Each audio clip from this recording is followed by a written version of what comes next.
ఒక యాక్సిడెంట్గా క్రియేట్ చేశారని కూడా చెప్పుకొస్తున్నారు. దాంతోపాటు కూడా ఇంటెలిజెన్స్ వాళ్ళు మహాకవులు మీ అందరికీ కూడా వీడియోకి స్వాగతం పలుకుతున్నాను.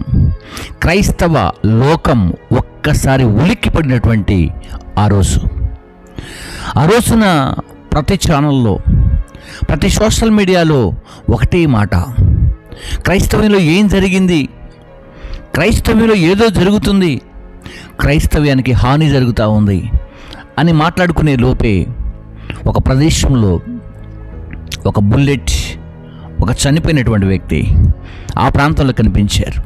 ఇతను ఎవరాని ఆరా తీయగా ఆ ప్రాంతంలో అంతా కూడా క్రైస్తవులందరూ ఒక్కసారిగా ఉలిక్కిపడ్డారు. అప్పుడే ఆ వ్యక్తిని చూసినప్పుడు ఇతను క్రీస్తు సేవకుడు, క్రీస్తు సైనికుడు, క్రీస్తు పరిచర్య చేస్తున్నటువంటి ఒక మహాయోధుడు, ఈయన ఇక్కడున్నాడేంటా అని క్రైస్తవ లోకమంతా ఆలోచన చేసేలోపే జరగరాని అన్యాయం జరిగిపోయింది. అదే ప్రవీణ్ పగడాల గారి యొక్క మరణం. ఆ మరణానికి ఎన్నో దారులు, ఎన్నో ఆలోచనలు, ఎన్నో గొడవలు, ఎన్నో ధర్నాలు, ఎన్నో ఆలోచనలు, ఎన్నో ఫైనల్ కోడ్స్, బట్ ఇప్పటి వరకు కూడా క్లారిటీ లేనటువంటి మరణం. అది మార్చ్ 24, 2025 జరిగినటువంటి ఈ మరణం నిన్నటికి 1 ఇయర్, మొదటి సంవత్సరం. ఈ మొదటి సంవత్సరాన్ని జ్ఞాపకం చేసుకున్నటువంటి క్రైస్తవ ప్రపంచం, క్రైస్తవులు ఉన్నటువంటి నాయకులందరూ కూడా వారికి ఘన నివాళి అర్పించారు. వారితో కలిసి ప్రార్థించినటువంటి వ్యక్తులు, వారి వాక్యోపదేశమును విన్నటువంటి దేవుని పిల్లలు, ఆ వాక్యాన్ని గట్టిగా పట్టుకున్నటువంటి నాయకులందరూ కూడా వారి గురించి మాట్లాడుతూ ఈ తెలుగు రాష్ట్రాల్లో ఒక నూతనమైనటువంటి ఉత్సవాన్ని నిన్నటి దినాన తీసుకొచ్చారు. సో ఈ సమయంలో ఎక్కడైతే ఆయన పడిపోయాడో, ఎక్కడైతే ఆయన బుల్లెట్ పడిపోయిందో, ఎక్కడైతే తన ప్రాణం ఆగిపోయిందో ఆ స్థలములో హర్ష కుమార్ గారు ఆ స్థలానికి వెళ్ళారు. మనందరం కూడా ఆ స్థలాన్ని విజిట్ చేద్దాం, చూద్దాం. ఒక యాక్సిడెంట్గా క్రియేట్ చేశారని కూడా చెప్పుకొస్తున్నారు. దాంతోపాటు కూడా ఇక్కడ చూస్తున్నాం, ఇక్కడ నివాళులు అర్పిస్తున్నటువంటి దృశ్యాలు మనకి ఇప్పుడు ఎక్స్క్లూజివ్గా చూస్తున్నప్పుడు ఆయన ఇక్కడికి రావడం, ముందు నుంచి కూడా దీనిపై అందరితో కూడా పోరాడుతున్నటువంటి పరిస్థితి ఉంది. చూడొచ్చు, ఇదిగో ఆయన ప్రస్తుతం ఇక్కడ క్యాండిల్ వెలిగించినటువంటి దృశ్యాలు, కొంతమంది ఇప్పటికే పాస్టర్లు రావడం క్యాండిల్స్ వెలిగించారు. వెలిగించి ప్రధానంగా ఆయనకైతే నివాళులు అర్పించారు. ఆయన ఆత్మకు శాంతి చేకూరాలని సంవత్సరం అయిన పూర్తయిన నేపథ్యంలోనే చూసారు కదా, ఆర్టీవీ న్యూస్ వాళ్ళు హర్ష్ కుమార్ గారి యొక్క నివాళిని గుర్తు చేస్తూ వారొక వీడియోని రిలీజ్ చేశారు. బ్రతికున్నటువంటి అతను ఎక్కడైతే హైదరాబాద్లో ఉండవలసినటువంటి వ్యక్తి నిదానముగా ఆయా ప్లేస్లను చూపించుకుంటూ వస్తూ చివరికి తన బుల్లెట్ను తనను ఆ ప్రాంతంలో పడేసినటువంటి ఆ స్థలంలో క్యాండిల్స్ వెలిగించి వారి యొక్క నివాళిని సమర్పణ చేసినటువంటి వారు. కాబట్టి ఈ సమయంలో కొంతమంది బిషప్స్ కూడా పాటల ద్వారా, మాటల ద్వారా వారికి నివాళులు సమర్పించారు. చూద్దాం ఒకసారి.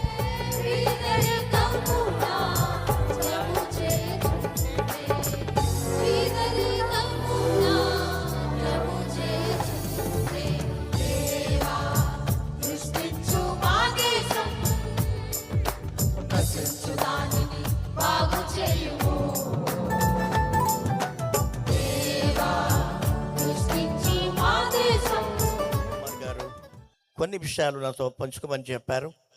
నేను ఇదేమి గుర్తు చేస్తున్నాను, ఇది ప్రభు యొక్క రెండవ రాకడ సమయం. ఎనీ టైం ఆయన వస్తాడు, వచ్చేస్తున్నాడు, గడప దగ్గర ఉన్నాడు అనమాట. మన పని ఏంటంటే రైట్, చూస్తారు కదా, ఇక్కడ ఈ విషయాలు మనం మాట్లాడుకోకండి ముందే మరి ఖమ్మం అజయ్ బాబు గారు కూడా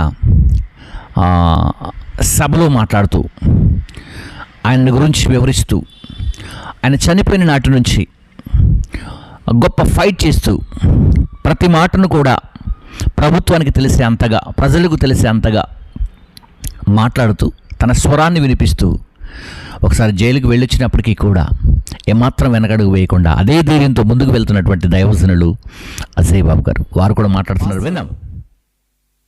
పేరు చెప్తే ఆయనకి ఇబ్బంది కాబట్టి చెప్పను. ఆయన చర్చ్లో ప్రవీణ్ పగడాల గారి మొదటి వర్ధంతి కార్యక్రమాన్ని ఏర్పాటు చేశారు. ఏర్పాటు చేసిన దగ్గర నుంచి కూడా ఇంటెలిజెన్స్ వాళ్ళు, పోలీస్ డిపార్ట్మెంట్ వాళ్ళు పనులన్నీ మానుకొని ప్రత్యేకంగా ఆయన ఇంటి వెనక, ఆయన చర్చి వెనక తిరిగి, నువ్వు సభను ఏర్పాటు చేసుకుంటే మాకు ఎలాంటి ఇబ్బంది లేదు, కానీ ఒక కండిషన్ మీద నువ్వు సభ పెట్టుకోవచ్చు, అజయ్ బాబును మాత్రం నువ్వు పిలవడానికి వీల్లేదు. నేనేం తప్పు చేశాను నాకు అర్థం కాదు. విన్నారు కదా. ఇప్పుడు మనము దేవుని యొక్క మాటలు కొన్ని నేర్చుకోవడానికి ప్రయత్నం చేద్దాం.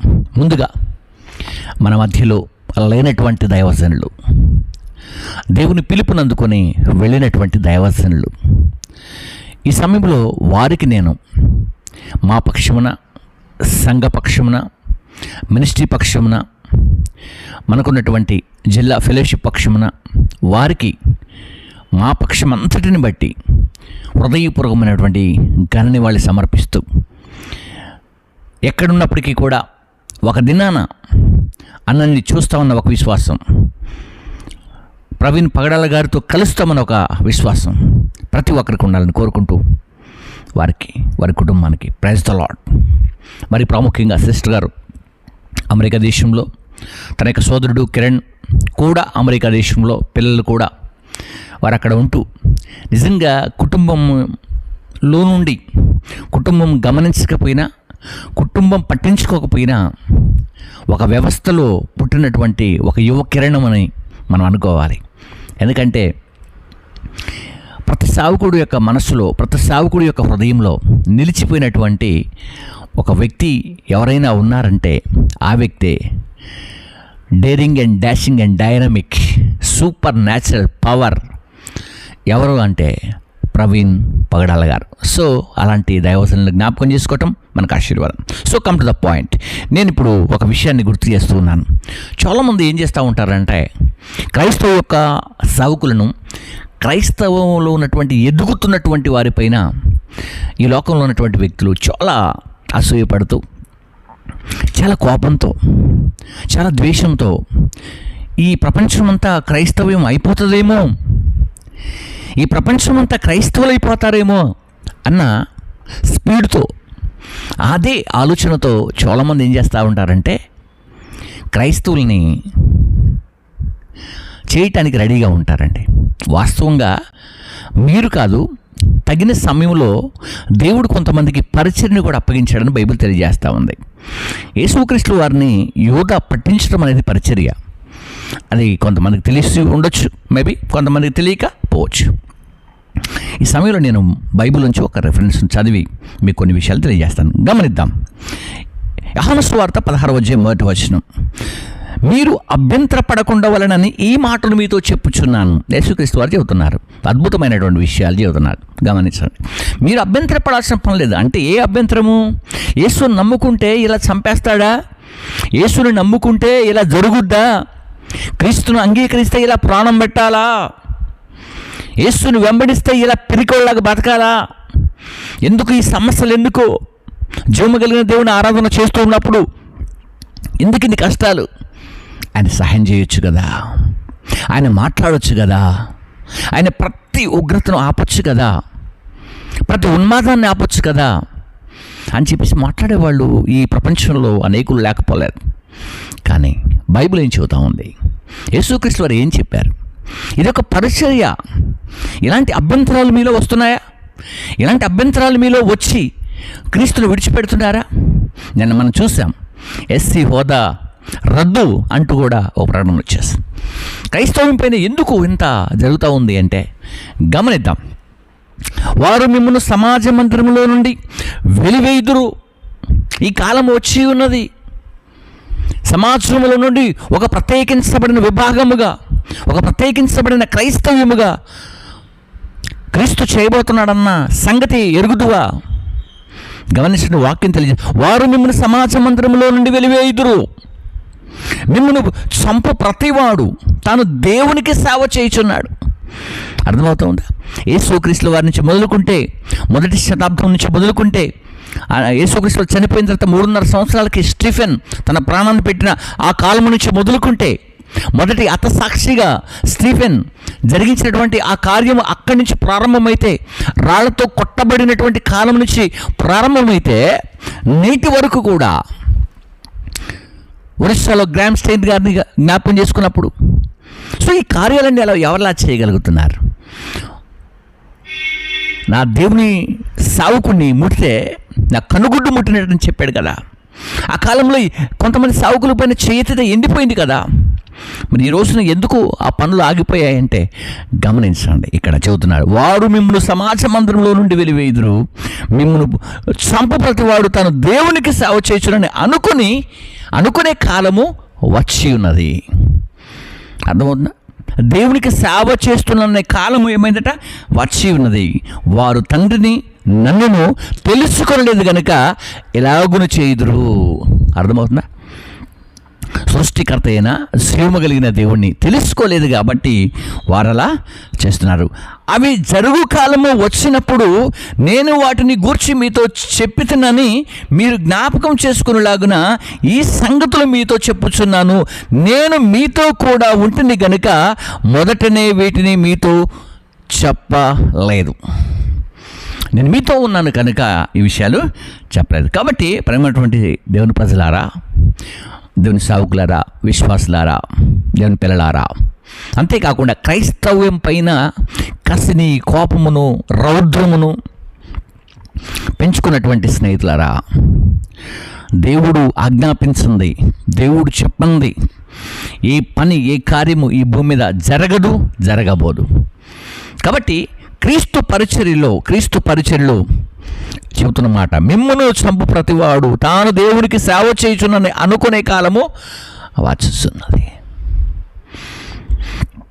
ఈ మాటను గుర్తుపెట్టుకోండి, మీ డైరీలో కూడా రాసుకోండి. కాబట్టి ఈ సమయంలో మన భారతదేశంలో సేవ చేస్తున్న ప్రతి సేవకునికి, క్రీస్తు కొరకు పోరాటం చేసిన ప్రతి ఒక్కరికి, క్రీస్తు పరిచర్యలో సత్యాన్ని ప్రకటిస్తూ సత్యము నడుస్తున్న ప్రతి ఒక్కరికి, మీ సంఘాలను కాపాడుకుంటూ దేవుని సన్నిధిలో ప్రార్థన చేస్తున్న సేవకులందరికీ కూడా హృదయపూర్వకమైనటువంటి శుభాలు. సో మన మధ్యలో ఉన్నటువంటి ప్రవీణ్ పగడాల గారికి, సిస్టర్కు, కిరణ్ బ్రదర్కు, అమెరికా దేశంలో ఉన్న వారి పిల్లలకు కూడా నేను ప్రభుపేట శుభాలు తెలియజేస్తాను.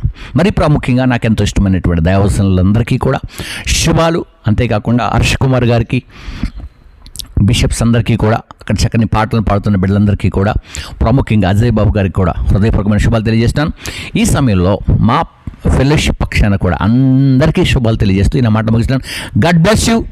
దేవుని కృప అందరికీ తోడై ఉండును గాక.